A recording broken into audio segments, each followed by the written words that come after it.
Jim Druckenmiller. The 49ers take Jim Druckenmiller with the 26th pick of the 1997 draft, hoping to groom him as Steve Young's heir. He stands 6 feet 4 inches, weighs 234 pounds, and throws a ball hard enough to split gloves in practice. But his mechanics never clean up, and his command collapses under pressure. Druckenmiller throws 4 interceptions in just 28 attempts during his rookie campaign, finishing the season with a 29.2 passer rating. He starts one game, week 2 against the Rams, and completes just 10 of 28 passes in a loss. The 49ers bench him for journeyman Steve Stenstrom, then quietly move on after the season. By 1999, he's out of the league entirely. So much for the next Steve Young. Jamarcus Russell. The Raiders draft LSU quarterback Jamarcus Russell first overall in 2007, signing him to a $61 million contract with $36.4 million guaranteed. At 6 feet 6 inches and 265 pounds, he arrives with a rocket arm and a Sugar Bowl MVP, but quickly earns a different reputation. He completes just 52% of his passes over 3 seasons, throwing 18 touchdowns and 23 interceptions across 31 games. His passer rating never cracks 78. By 2009, coaches accuse Russell of skipping film study and blowing off meetings. Teammates question his work ethic, and he reportedly shows up to training camp at nearly 290 pounds. Al Davis still defends him publicly, but the team cuts Russell in May 2010, just 35 months after drafting him. To this day, he remains the only number 1 overall pick to be out of the league by year 4. Rusty Smith. The Titans select Rusty Smith in the 6th round of the 2010 draft, hoping the Florida Atlantic product can develop into a reliable backup. He gets his chance almost immediately, forced into action when both Vince Young and Kerry Collins go down late in the season. Smith starts one game, a Week 12 matchup against the Texans, and delivers one of the worst quarterback performances of the decade. He completes just 17 of 31 passes for 138 yards and 3 interceptions, finishing with a 26.7 passer rating. Across 3 total appearances that season, Smith fails to throw a single touchdown while turning the ball over 4 times. His career completion percentage sits at just 44.4%, and he never starts another NFL game. Coaches praise his intelligence and clipboard readiness, but not a single franchise ever calls him up to compete for a starting role. The Titans don't win a single game he touches the field in. Nathan Peterman. The Bills draft Nathan Peterman in the 5th round of the 2017 draft, hoping the efficient Pitt quarterback might develop into a dependable starter. Instead, he delivers one of the most disastrous debuts in NFL history. In his first start, a Week 11 game against the Chargers, Peterman throws 5 interceptions in the first half alone. He's benched before a halftime, finishes with a 17.9 passer rating, and never fully recovers from the public fallout. Across parts of 5 seasons, Peterman throws 13 interceptions to just 3 touchdowns, with a career passer rating of 34.0, lower than if he had simply spiked every ball into the dirt. He's benched multiple times mid-game, even by teams with limited quarterback depth. Despite staying on rosters due to his film study habits and mobility, he becomes the NFL's ultimate punchline, referenced more in memes than stat sheets. Ryan Leaf. The Chargers draft Ryan Leaf 2nd overall in 1998, just 1 spot behind Peyton Manning. At 6 feet 5 with a cannon arm, Leaf draws comparisons to Hall of Famers before taking a single snap. But by his 3rd game, the hype collapses. Leaf completes just 1 of 15 passes against Kansas City, throws 2 interceptions, and fumbles once. He finishes his rookie season with 2 touchdowns and 15 interceptions, triggering doubts about both his play and his maturity. Leaf's off-field conduct rapidly accelerates his downfall. He's caught on camera screaming at a San Diego reporter in the locker room, suspended by the team for poor behavior, and reportedly refuses to study game film. Over 3 seasons, he throws just 14 touchdowns to 36 total turnovers, posts a career passer rating of 39.0, and records a win-loss record of 4-17. He later calls his own career the biggest bust in NFL history. Brock Osweiler. In March 2016, the Houston Texans signed 6'7" Brock Osweiler to a 4-year, $72 million contract. He's fresh off a 5-2 stint subbing for Peyton Manning in Denver, and Houston believes they've found their franchise quarterback. But across 15 starts that season, Osweiler throws 15 touchdowns and 16 interceptions, completing just 59% of his passes and averaging a meager 5.8 yards per attempt. Fans boo him by mid-season. By week 15, head coach Bill O'Brien benches him in favor of Tom Savage. Osweiler's lone playoff win against a Raiders team starting rookie Connor Cook doesn't salvage his value. The Texans ship him to Cleveland the next spring in a trade that's effectively a $16 million salary dump, one of the NFL's first NBA-style deals. He never plays a down for the Browns. Over the next 2 seasons, he bounces between Denver and Miami, starting only 7 more games before retiring at 28. Heath Shuler. Washington drafts Tennessee quarterback Heath Shuler, 3rd overall in 1994, expecting him to revive a franchise that just lost Super Bowl MVP Mark Rippon. But Shuler holds out of rookie camp, missing critical reps in Norv Turner's new offense. He starts just 8 games as a rookie, throwing 10 interceptions and fumbling 6 times. By year 2, he loses the starting job to 7th-rounder Gus Frerotte, who posts better numbers across the board. In 4 NFL seasons, Shuler throws 33 interceptions to just 15 touchdowns. His career passer rating never climbs above 49.2, and he's traded to New Orleans after his 3rd year. A foot injury forces him into early retirement, but Shuler reinvents himself, winning a U.S. House seat in North Carolina in 2006. The congressman title lasts longer than his NFL career. John Skelton. The Cardinals take Fordham quarterback John Skelton in the 5th round of the 2010 draft, hoping to develop a backup behind veteran Derek Anderson. But by December, Skelton is thrust into a starting role after injuries and poor performances devastate the depth chart. Over 3 seasons in Arizona, he starts 15 games and loses more than half of them. His completion rate never cracks 55%, and he finishes with 11 touchdowns and 14 interceptions. Skelton's low point comes in 2012 when he's benched for rookie Ryan Lindley, who posts a 0 touchdown, 7 interception stat line that year. Even then, the coaching staff considers Lindley the better option, underscoring just how little faith they have in Skelton's pocket presence and decision-making. He ends his Cardinals tenure with a passer rating under 65 and a reputation as the symbol of Arizona's post-Warner quarterback purgatory. Chris Weinke. The Panthers draft Chris Weinke in 2001 after he wins the Heisman at Florida State. At age 28, that same year he starts 15 games as a rookie and leads Carolina to a 1-14 record, the worst single-season starting QB record of the decade. He completes just 54.4% of his passes, throws 11 touchdowns to 19 interceptions, and finishes with a 62.0 passer rating. At times, his age is framed as maturity, but on the field, it translates to hesitation and poor reads. Despite being the Panthers' best option in a down year, Weinke never earns the trust of another coaching staff. He doesn't start another game until 2006, when Jake Delhomme's injury forces him into 3 late-season appearances.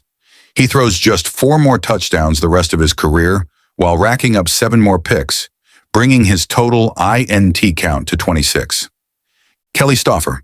Kelly Stauffer enters the 1987 draft as a top prospect out of Colorado State and goes 6th overall to the Cardinals. But instead of suiting up, he holds out the entire season over contract terms, becoming the rare first-rounder to miss his entire rookie year.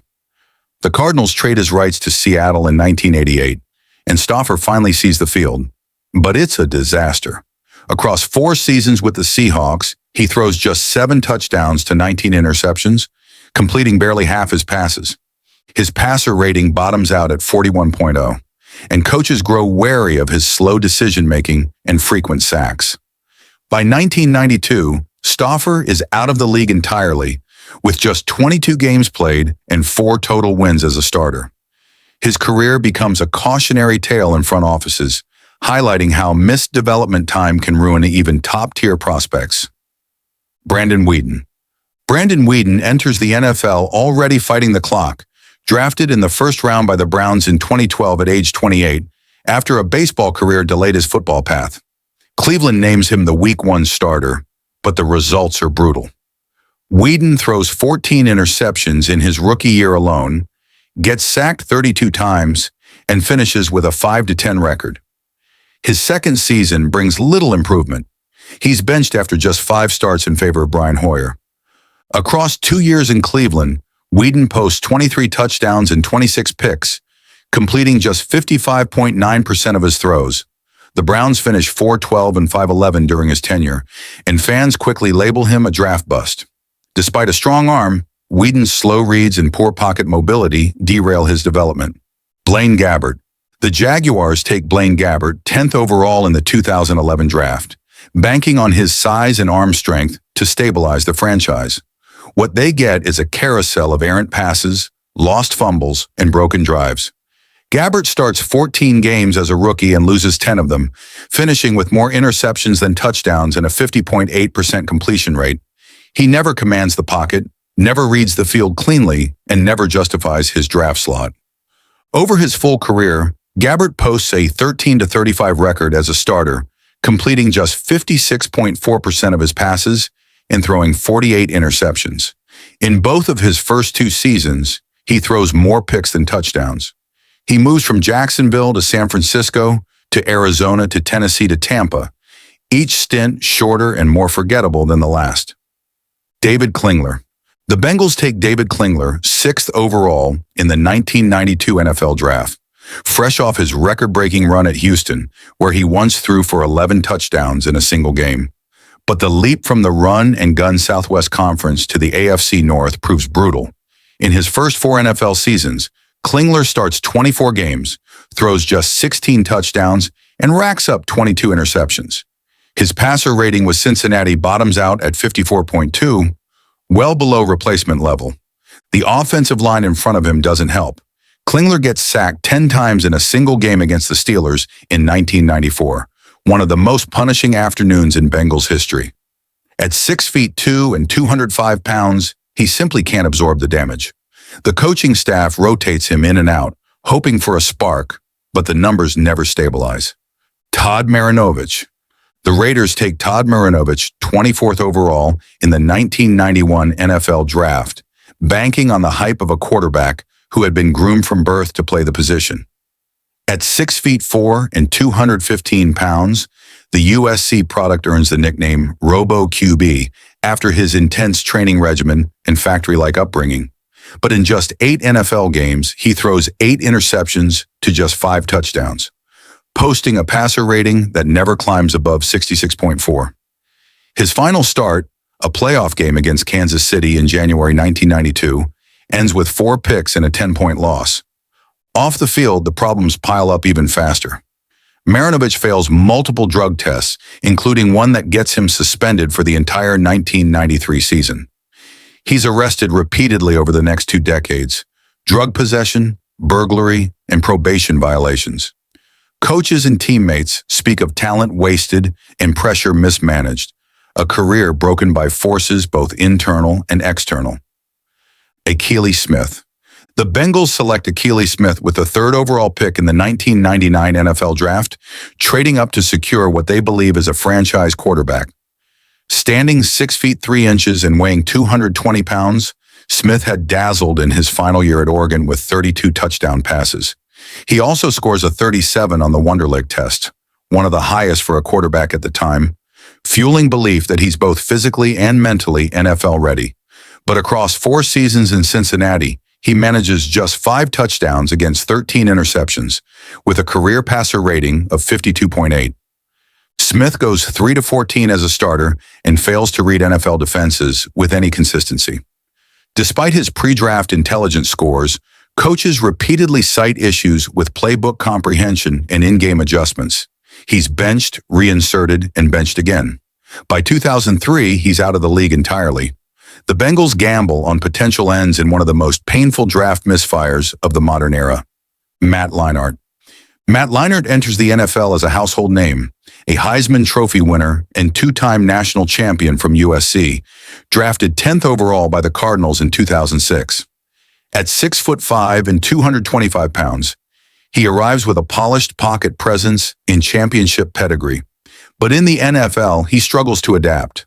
Across 7 seasons, he throws 15 touchdowns and 21 interceptions, never completing a full season as a starter. In 2007, Arizona hands the starting job to a 37-year-old Kurt Warner, who eventually leads them to a Super Bowl. Meanwhile, Leinart is relegated to the bench. Despite his college accolades, he loses jobs to veterans like Warner and journeymen like Derek Anderson. His completion percentage hovers around 57%, and his lack of arm strength limits the offense. By 2012, he's out of the league, remembered more for his hype than his performance. Chad Hutchinson. In 2002, the Dallas Cowboys signed Chad Hutchinson straight from the St. Louis Cardinals, the baseball team. A former Stanford quarterback turned MLB pitcher, Hutchinson hadn't thrown a college football pass since 1997, but Jerry Jones gambles on his arm talent, handing him $5 million guaranteed. That bet fails fast. Across 2 seasons, Hutchinson tosses just 7 touchdowns and 13 interceptions, posting a 60.2 passer rating. His rookie year ends with 6 straight losses as a starter, including a 41-0 humiliation against the Eagles. He's benched for Quincy Carter the following season and never plays another NFL snap after 2004. By age 26, the 2-sport experiment is over. His footwork never catches up to NFL speed, and Dallas moves on. The franchise doesn't find a long-term fix until drafting Tony Romo as an undrafted free agent the same year Hutchinson flames out. Mitch Trubisky. The Chicago Bears shocked the 2017 draft by trading up to pick Mitch Trubisky, 2nd overall, passing on both Patrick Mahomes and Deshaun Watson. Trubisky, with just 13 college starts, enters the league with raw tools but limited resume. Over 4 seasons in Chicago, he posts a 64-43 touchdown to interception ratio, a 29-21 record as a starter, and 1 Pro Bowl appearance in 2018. But even at his peak, doubts persist. The Bears win 12 games that year, but rely on defense and special teams while Trubisky averages just 230 yards per game. The defining moment of his tenure comes in the 2018 wildcard round, the infamous double doink missed field goal. Trubisky plays well that game, but the playoff window closes fast. He's benched multiple times in 2019 and 2020, including for Nick Foles, and the franchise declines his 5th-year option. Chicago's decision to pass on Mahomes becomes a league-wide punchline. One Trubisky never escapes. Tarvaris Jackson. Minnesota selects Tarvaris Jackson in the 2nd round of the 2006 draft, banking on upside despite limited college experience at Alabama State. He stands 6'2", 225 pounds, and shows flashes of mobility and arm strength, but never fully develops into a reliable starter. Over a 10-year NFL career, he throws 39 touchdowns and 35 interceptions with a completion percentage just under 60%. He starts 34 games total, winning only 17 of them. Inconsistent footwork and poor reads stall his progress every time he gets a chance. Jackson briefly earns the first quarterback spot in Minnesota and later Seattle, but both franchises move on quickly. In 2008, he starts a playoff game against the Eagles, completes just 15 of 35 passes, and scores 0 touchdowns in a 26-14 loss. That remains his only postseason start. After bouncing between backup roles and spot starts, Jackson retires in 2015 with more questions than answers. Mark Sanchez. The Jets take USC quarterback Mark Sanchez 5th overall in the 2009 NFL Draft. He stands 6'2", weighs 225 pounds, and steps into a loaded roster under Rex Ryan. In his first 2 seasons, Sanchez wins 4 playoff games, including back-to-back road upsets in the 2009 and 2010 postseasons. But his individual numbers lag. Over that span, he throws 29 interceptions to just 29 touchdowns, with a completion rate hovering around 54%. Early team success covers glaring weaknesses in accuracy and decision-making. By 2011, Sanchez's flaws overwhelm the Jets' defense-first identity.